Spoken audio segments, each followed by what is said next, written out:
Pour les jeunes frères ivoiriens qui ne me connaissent pas, je suis Djaman Love. Je suis né à Tiasalé, précisément dans le sud de la Côte d'Ivoire.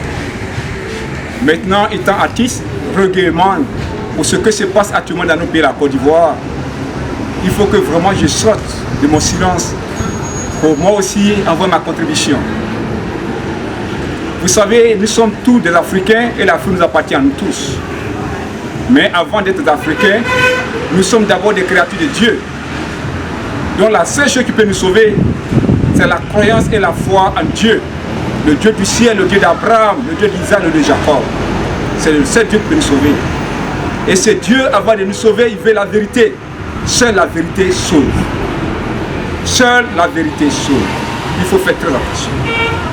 Vous savez, Dieu a donné les commandements à Moïse.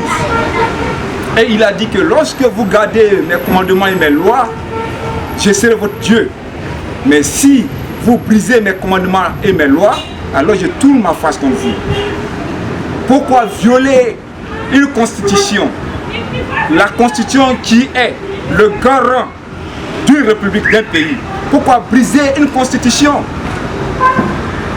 Vous brisez une constitution, Dieu tourne la face vers vous.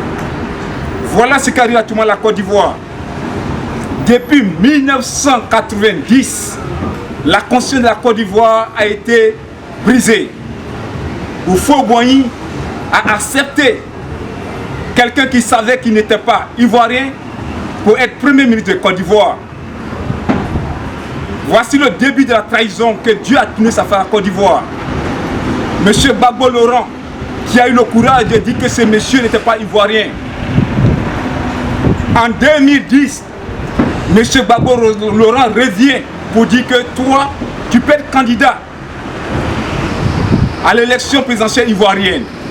Jésus a dit que ton oui soit oui, que ton non soit non. Monsieur Gbagbo Laurent, voilà toi c'est ta chute. Mais avant ça, monsieur Kona Bédié à 95, lorsqu'il a lancé un mandat d'arrêt international contre ces messieurs pour faux et trahison, il y a eu un coup d'état contre monsieur Henri Kona Bédié.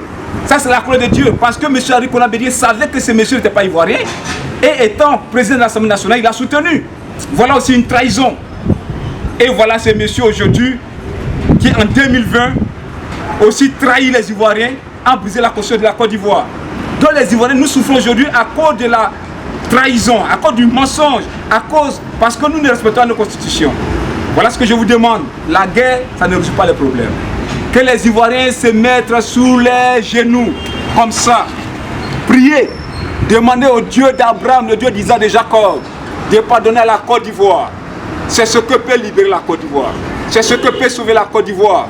Mais si nous ne nous repentons pas, nous ne revenons pas à Dieu, que nous voulons faire ce combat nous-mêmes, c'est des sangs, des innocents, des sangs humains que nous allons verser pour rien.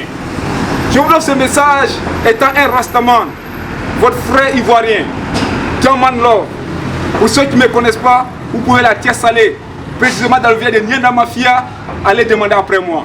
Que Dieu sauve la Côte d'Ivoire, je vous remercie.